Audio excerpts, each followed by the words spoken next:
théologie de la prospérité s'appelle l'évangile tout court. Quelqu'un a dit amen à cela. Amen. Et que tu vives longtemps, c'est avec moi longtemps sur la terre. Longtemps sur la terre. Pas longtemps au ciel. Là-dessus, on est tous d'accord. Yes. Ok? Si tu es chrétien, on est tous d'accord, on va vivre longtemps dans le ciel. Quelqu'un dit amen à cela. Yes. Mais Dieu veut qu'on vive longtemps, c'est avec moi, sur Sur la terre. terre. Ouh. Alors, vous savez, il y a des gens, au moment où je vous parle, il y a des gens qui font des recherches et qui travaillent fortement sur comment garder une jeunesse éternelle. Et des experts de la tech, souvent ça se trouve du côté de la Californie, etc., la Silicon Valley, et aussi en Chine, qui travaillent fort sur comment devenir un homme immortel, un être humain immortel, avec une jeunesse éternelle. Et ça, c'est un gros sujet de société, éthique, etc. Le truc, c'est que souvent, les moyens et les motivations, c'est pas forcément très bon. Ce qui se passe en termes de moyens de motivation, d'accord, et c'est souvent vouloir être l'égal de Dieu, être un surhomme, etc. Et les moyens mis en œuvre, c'est pas forcément les meilleurs moyens, mais il y a là-dedans quelque chose de bon à ne pas négliger. Et cette bonne chose, c'est quoi?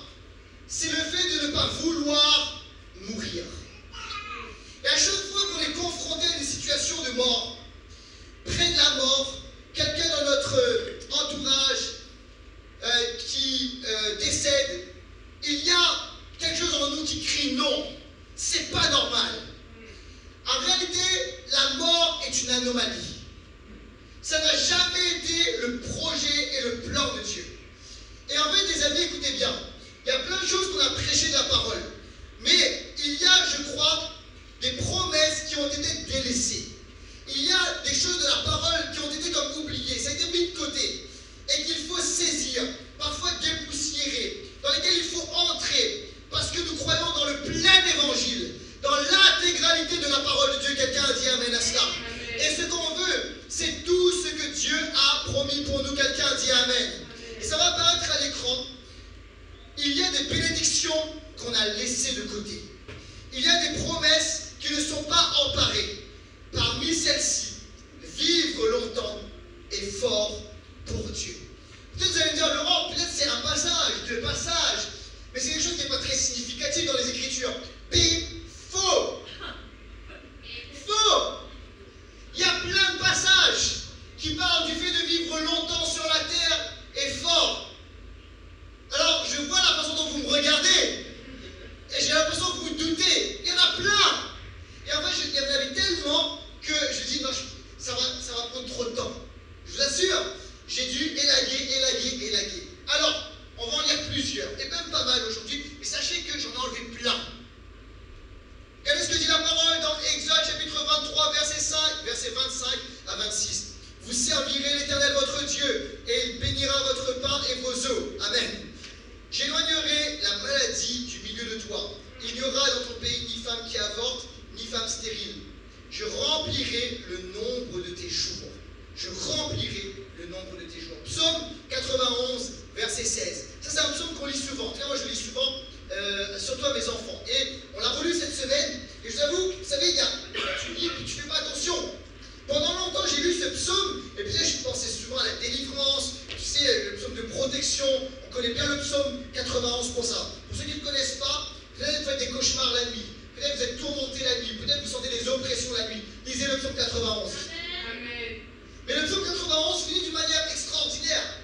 Et ça dit ceci. Je le rassasierai de longs jours et je lui ferai voir mon salut. J'avais lu plusieurs fois le psaume 91, mais je n'avais pas capté ça. Je le rassasierai de longs jours. Dieu veut te rassasier de longs jours. Quelqu'un dit amen à cela. Et il y a des choses qu'on a laissées dans la parole.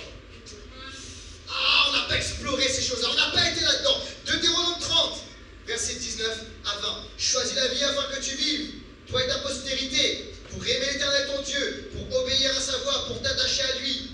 Car de cela dépend ta vie et la prolongation. C'est simplement la prolongation. La prolongation de tes jours. On n'aime pas la prolongation des épreuves. Mais Dieu ne veut pas prolonger des jours éprouvants. Il veut prolonger des jours bénis. Quelqu'un dit amen à cela.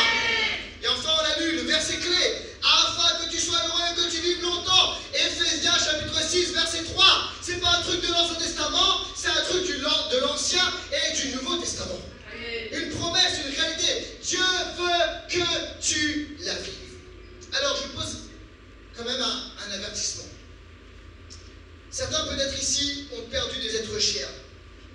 personnes, même jeunes. J'en fais partie.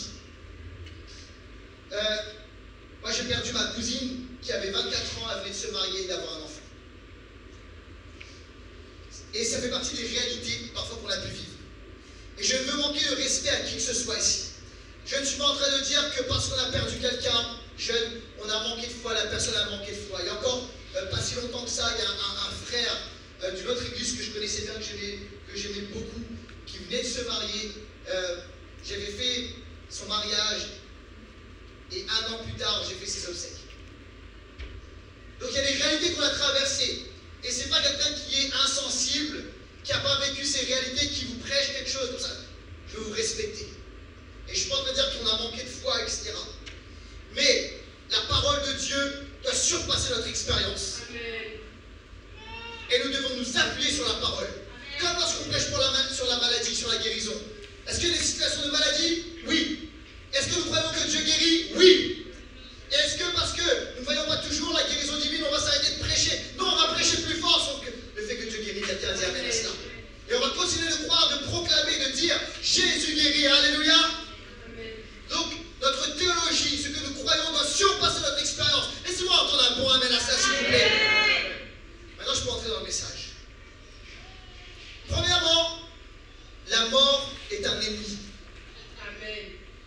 On doit comprendre et on doit toujours se rappeler que la mort n'est pas le plan de Dieu. Et le plan de Dieu, slide suivante, le plan de Dieu à l'origine est la jeunesse éternelle. Alors on lit la Bible. Il n'y a pas d'amen. Alors je lis la Bible. Genèse 2,17. Dieu dit ceci, car le jour où tu en mangeras du fruit de la connaissance, de l'arbre de la connaissance du bien et du mal, tu mourras, c'est certain. Autrement dit, il n'était pas prévu avant que l'être humain meure, mais que l'être humain reste en vie, soit immortel, tout le temps, une jeunesse éternelle. En fait, la mort est entrée dans le monde. Et la mort a amené le péché est entré dans le monde et la mort est entrée dans le monde. Et donc, ce qui s'est passé, c'est que, quand on regarde la Bible, ce qu'on voit, c'est que la mort devient de plus en plus précoce. En fait, dans l'Ancien Testament, on voit que l'âge des humains diminue régulièrement. Adam, vous savez combien de temps il a vécu dans la Bible? 930 ans, vous l'avez. 930 ans. Et au fur et à mesure, on voit l'âge qui diminue. Et David, on en arrive à David qui meurt à 70 ans. Alors, pourquoi Dieu a-t-il raccourci les jours humains? Qu'est-ce qui s'est passé? En fait, ce qu'on voit dans la Bible, c'est que les années ont commencé à se raccourcir. Les gens ont commencé à mourir plus jeunes à cause du péché. Et en fait, regardez même ceci dans la Bible. Ça va vous paraître étonnant. Aujourd'hui, quand quelqu'un vit jusqu'à 120 ans, c'est le Guinness des records, là, d'accord? À peu près, hein, je ne sais plus c'est quoi le record, on n'est pas loin de là, d'accord? En fait, dans la Bible, 120 ans, c'est raccourci, c'est un rétrécissement. Genèse chapitre 6, versets 2 à 3. Regardez, les fils de Dieu virent que les filles des hommes étaient belles. Elles en prirent pour femmes parmi toutes celles qu'ils choisirent. C'est une histoire bizarre où des êtres spirituels s'unissent à des femmes et ça crée une race qui s'appelle les géants qu'on retrouve dans tout l'Ancien Testament. Alors l'Éternel dit, mon esprit ne contestera pas toujours avec l'homme, car l'homme n'est que chair. Et alors, regardez la conclusion, il vivra 120 ans. Écoutez bien, 120 ans, en fait, c'est le jugement. Est-ce que vous êtes avec moi ou pas? Alléluia. Moi, ça m'a surpris. Je dis, waouh, j'avais jamais saisi ça. Ok, 70 ans, 80 ans. Aujourd'hui, quand quelqu'un arrive à 80, au-delà de 90, c'est bien, il a bien vécu. Mais pareil, c'est sous le jugement. Psaume 90, versets 9 à 10. Tous nos jours disparaissent à cause de ta colère. Nous voyons nos années s'éteindre comme un soupir. Écoutez, les écrivains de la parole de Dieu avaient compris cette réalité biblique. Ils avaient compris cela. Et en fait, les années qui rétrécissent, il y a quelque chose qui se passe, c'est un jugement de Dieu. La durée de notre vie s'élève à 70 ans, et pour les plus robustes, 80 ans. Mais l'orgueil qu'ils en tirent n'est que peine et misère, car le temps passe vite et nous nous envolons. En fait, ce que dit le psalmiste, c'est qu'à cause du jugement et de la colère de Dieu, il y a un rétrécissement. Et gloire à Dieu, on n'est plus sur la colère, mais sur la grâce. Amen. Alléluia. Alors, la mort est un ennemi. Et Jésus est venu l'ennemi. Il est venu attaquer la mort. Alléluia. Jésus a vaincu notre plus grand ennemi qui est la mort. Et regardez comment il l'a fait. Il l'a fait comme David a tué Goliath. Jésus a vaincu la mort en mourant à la croix. Amen. Regardez. David a combattu Goliath. Et regardez comment il l'a fini, vraiment fini. Il a pris son épée, ce qu'il avait, et il lui a tranché la tête. De la même façon, Jésus a utilisé l'arme du diable, cette épée qui tue, qui terrasse la mort. Il est mort à la croix et il a terrassé la puissance de Satan. Quelqu'un dit amen à ça. Jésus a vaincu la puissance de la mort. Hébreux chapitre 2, 14 à 15. Puisque ses enfants ont en commun la condition humaine, lui-même l'a aussi partagé de façon similaire.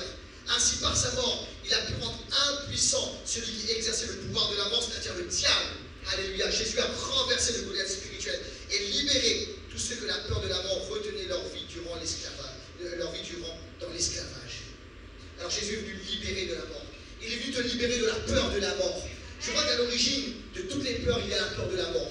Des fois on dit ah, j'ai peur de l'avion. En fait, les gens n'ont pas peur de l'avion, ils ont peur de mourir en avion. C'est pas l'avion, c'est les turbulences qui potentiellement, etc., on se crée des scénarios, hop. Et en fait, à la racine de toutes les peurs, il y a la peur de la mort. Mais gloire à Dieu, Jésus est venu nous libérer de l'esclavage, de la peur de la mort. Dieu déteste la mort. Dieu est contre la mort. Le plus court verset de la Bible, Jésus pleura. Pourquoi est-ce que Jésus a pleuré? Quelqu'un est mort, Lazare est mort. Et Jésus, je ne crois pas que Jésus ait pleuré. Oui, Jésus avait de la compassion. Mais je crois que Jésus savait qu'il allait ressusciter Lazare. Mais je crois que Jésus était face à cette anomalie. Il n'était pas prévu le deuil dans le plan A de Dieu. Que les sœurs pleurent, ce n'est pas le plan de Dieu, c'est à cause de la désobéissance et du péché. Et Jésus a pleuré, mais il a ressuscité Lazare. Jésus, écoute-moi, est venu détruire la puissance de la mort. Alors ça, je voudrais bien établir. Je voudrais que ce soit une fondation sur laquelle on est établi. Maintenant, on va plus loin. Est-ce que vous êtes toujours avec moi? Yes. Deuxièmement, attention de ne pas mourir avant d'avoir fini le job. Parfois on dit, ah ben, c'était le temps de Dieu. Quelqu'un dit, bon, on verra selon ta volonté. Écoute-moi. Il y a des moments, non. Quand ma sœur a eu cet AVC, on ne s'est pas positionné en disant que ta volonté soit faite. On s'est positionné en disant, ce n'est pas le plan de Dieu. On vient s'opposer à la puissance de la mort. Et parfois, vous savez, je crois qu'on a capitulé même dans la prière. Et je crois qu'il y a des soldats qui sont partis trop tôt, avant d'avoir fini le travail. Alors, on a dit de longs jours, une longue vie. Ça veut dire quoi? C'est quoi une longue vie? À quel moment partir? Le psaume 91, on le relit ensemble, verset 16. Je le comblerai de longs jours et je lui ferai voir mon salut. Ça veut dire que quand il est comblé, quand il est rassasié de jours, le bon jour, le bon moment, c'est lorsqu'on est satisfait. D'ailleurs, un chrétien ne meurt pas. Il s'endort et il se réveille dans les bras de Jésus. Amen. Je le comblerai. Quand tu es comblé, comme quand tu as mangé, là j'ai bien mangé, je m'arrête. Pendant les fêtes, Yes. après on entre en semaine de jeûne. Et là tu veux dire j'ai besoin d'être comblé. Mais on voit dans la Bible, on dit rassasié de jour. Alors, laissez-moi vous expliquer ça. On va aller un peu plus loin. On prend un premier exemple, Ézéchias dans la Bible. Ézéchias est dans une situation où il est confronté à la mort. 2 Rois, chapitre 20, versets 5 et 6. Retourne à annoncer à Ézéchias, chef de mon peuple, voici ce que dit l'Éternel, le Dieu de ton ancêtre David. J'ai entendu ta prière, j'ai vu tes larmes. Je vais te guérir. Amen. Et dès après-demain, tu pourras monter à la maison de l'Éternel. J'ajouterai 15 années à ta vie. Je te délivrerai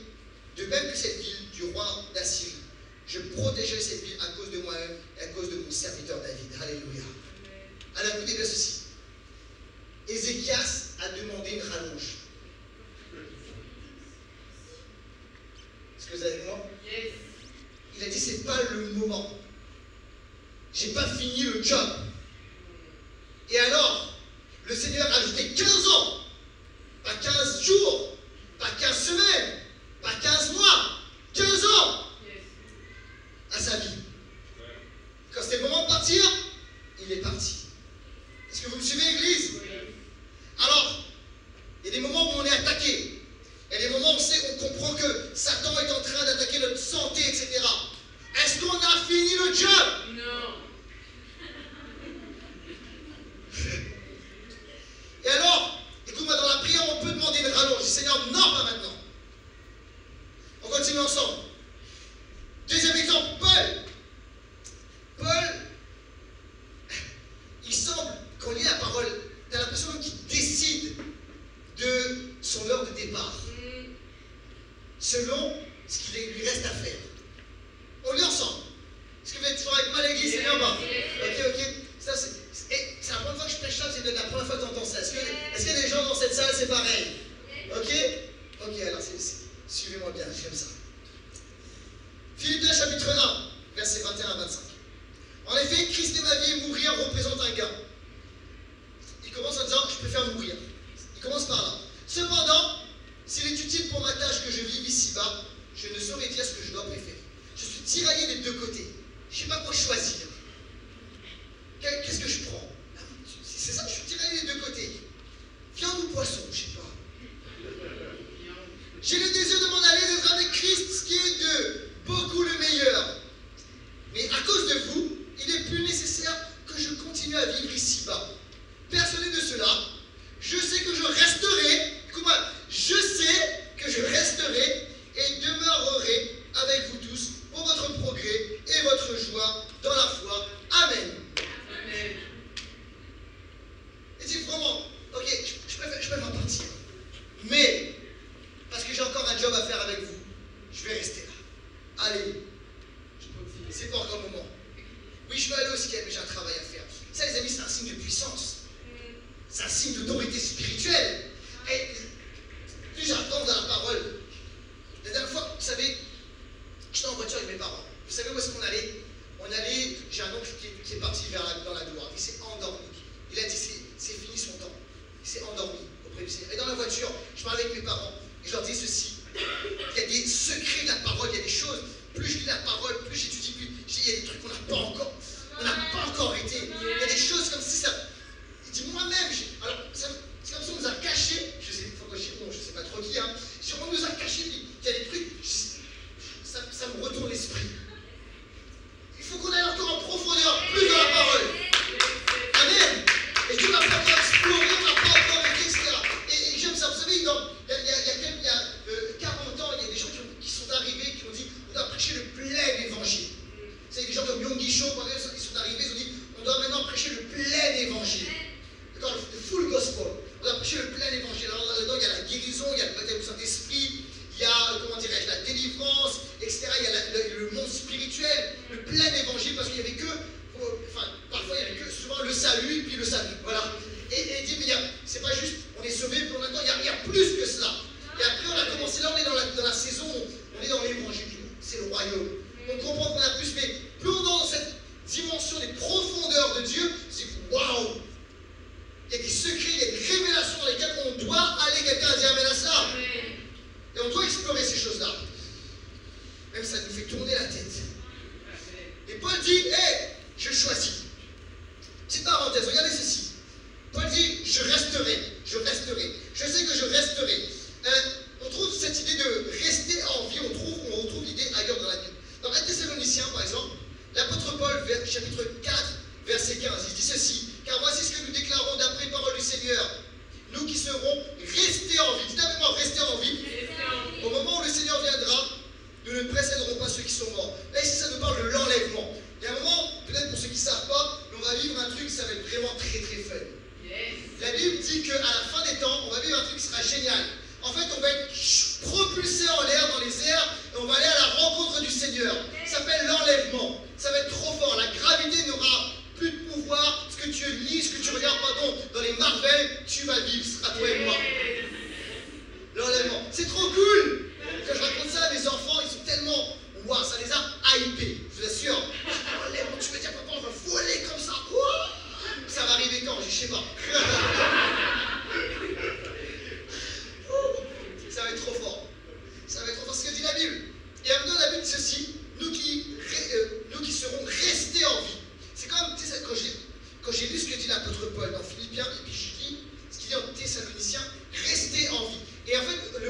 envie, là, c'est zao en grec.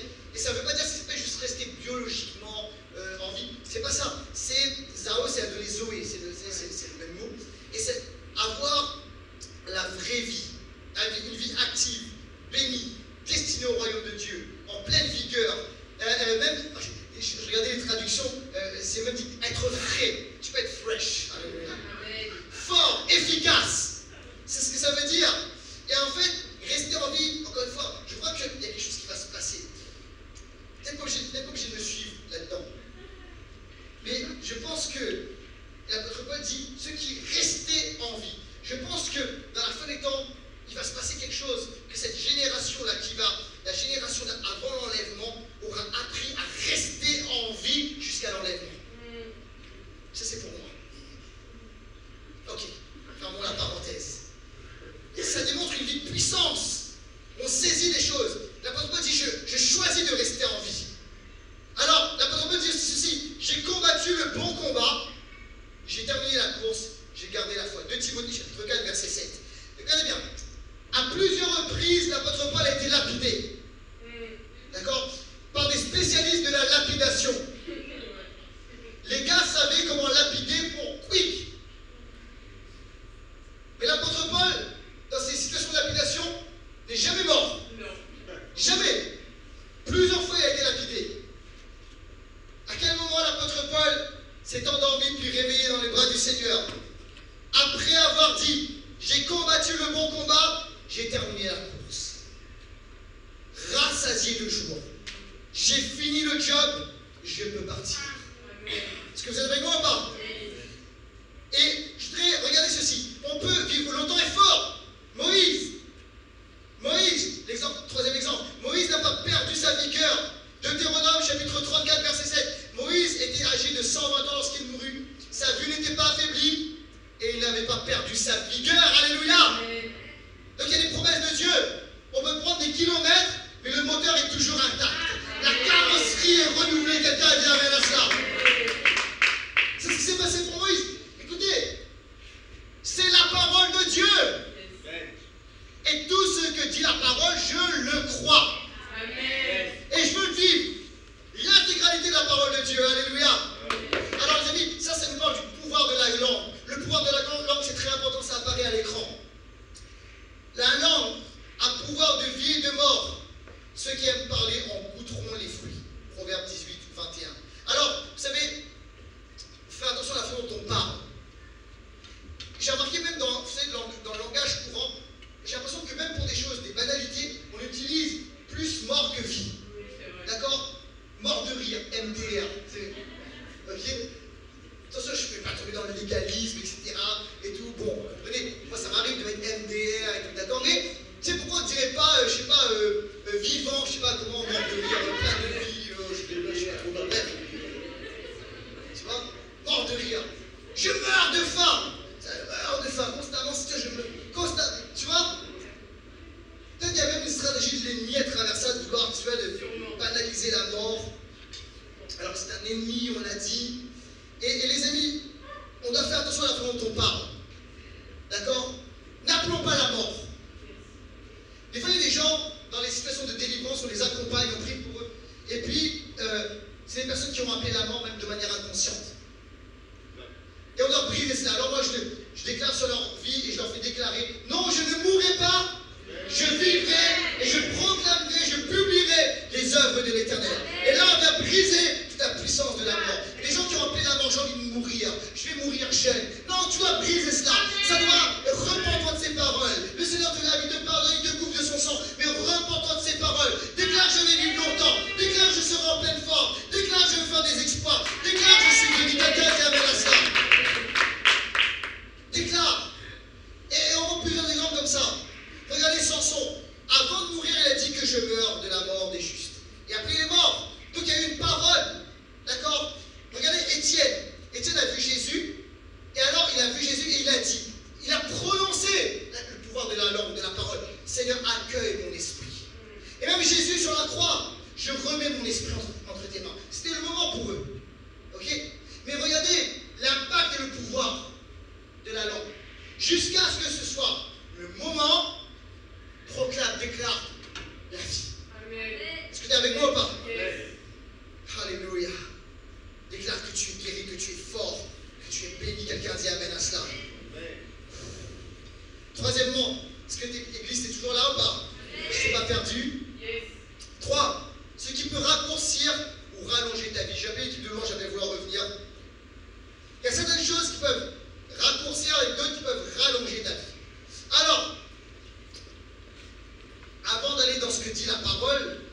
des principes naturels, d'accord? Et je voudrais quand même en parler, parce que c'est important rapidement, mais quand même, les citer.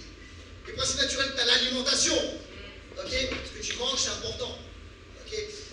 Jésus, par exemple, vous savez, à l'époque de Jésus, il n'y avait pas de produits transformés, etc., plein de sucre et tout. Jésus, si vous mangez les produits de la terre, parce que c'était comme ça à l'époque, tout était, tu n'avais pas besoin d'aller dans le rayon bio, prendre un crédit pour consommer du bio, tout était bio, ok?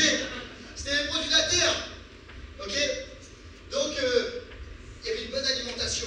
Le sport, les activités, on le sait, c'est bon pour le corps. Vous savez, certains disent que Jésus, avec ses déplacements, ses marches, marchait à peu près 30 km par jour.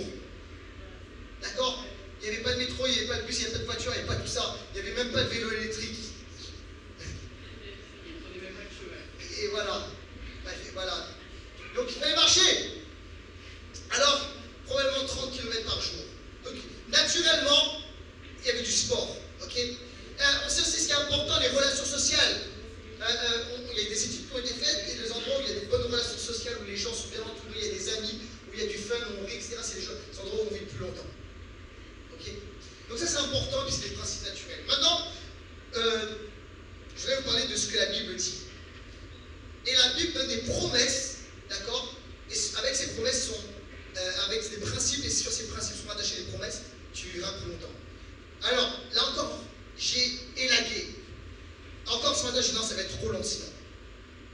Parce qu'il y a beaucoup de choses. La crainte de Dieu, le fait d'avoir Dieu dans sa vie, de l'honorer. D'accord? La crainte, ça ne veut pas dire la peur, j'ai peur de Dieu, ça veut dire je l'honore comme Dieu, au-dessus de tout. Je le mets en priorité. Le commencement de la sagesse, c'est la crainte de l'éternel. Et la science des saints, c'est l'intelligence.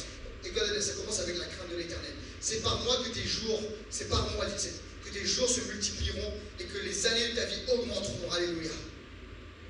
Proverbe 10, 27. La crainte de l'éternel augmente les jours, mais les années des méchants sont abrégées. Ça, c'est une réalité, les amis.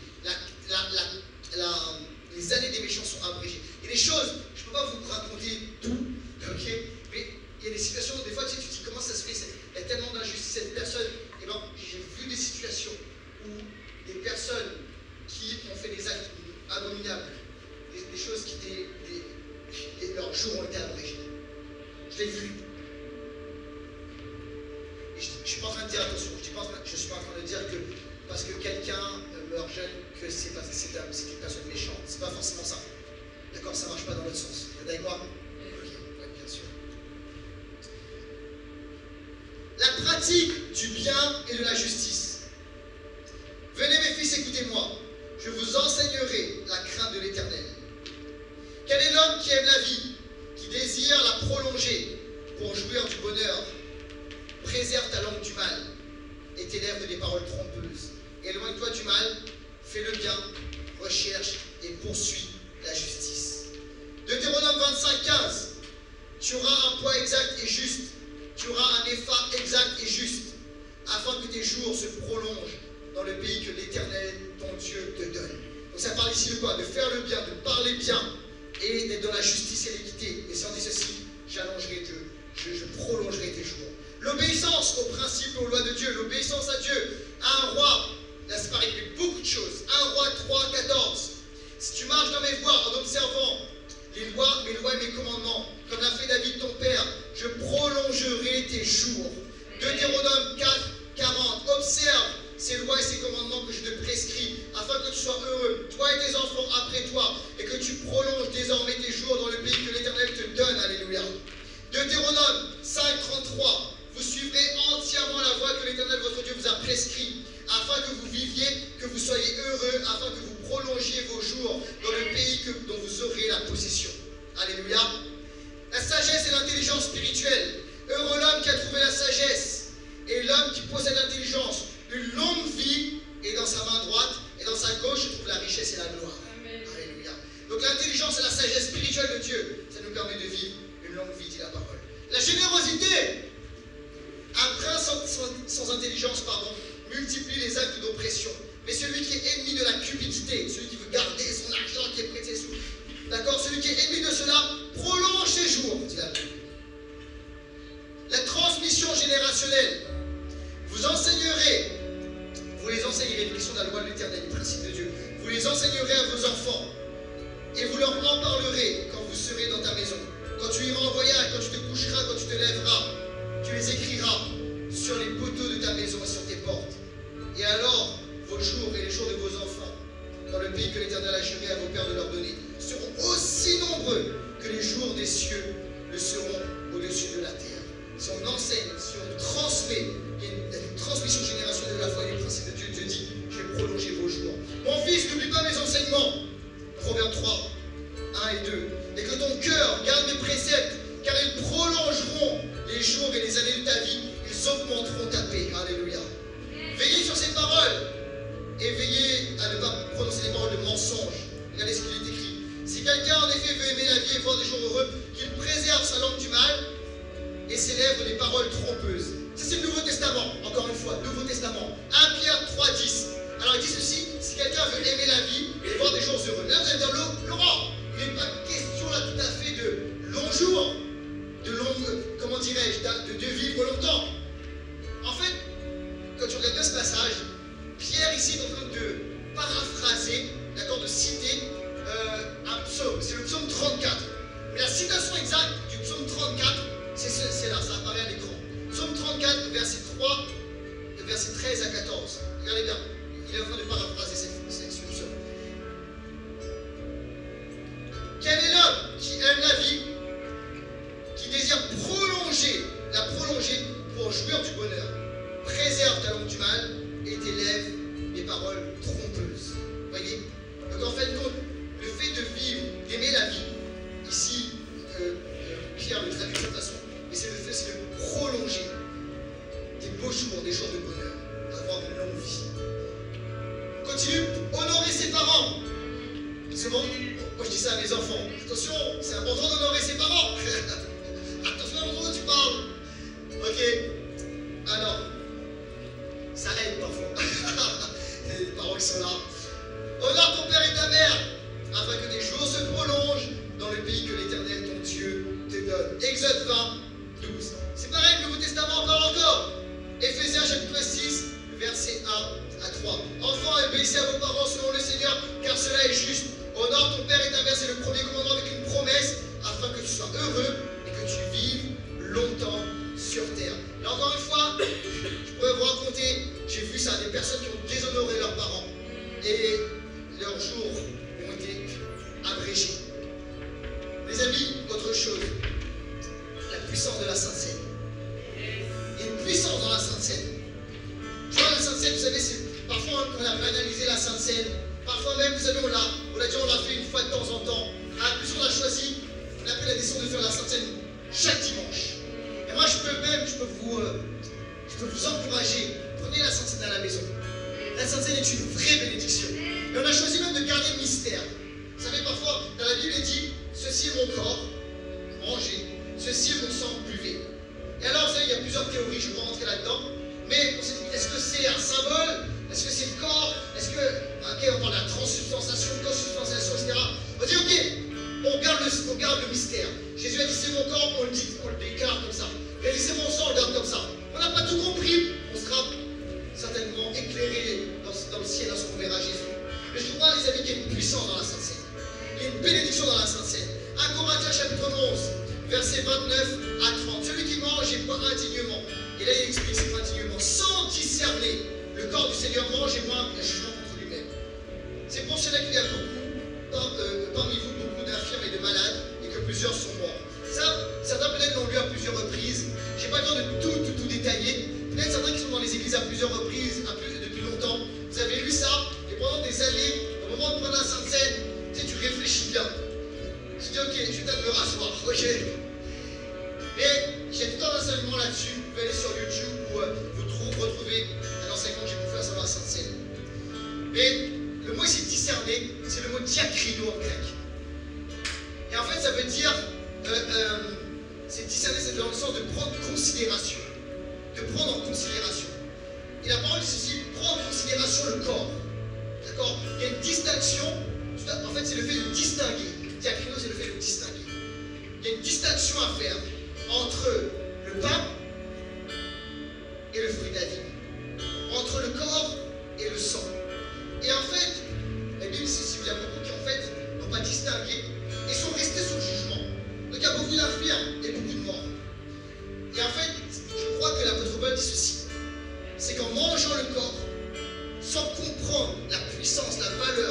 ça peut représenter?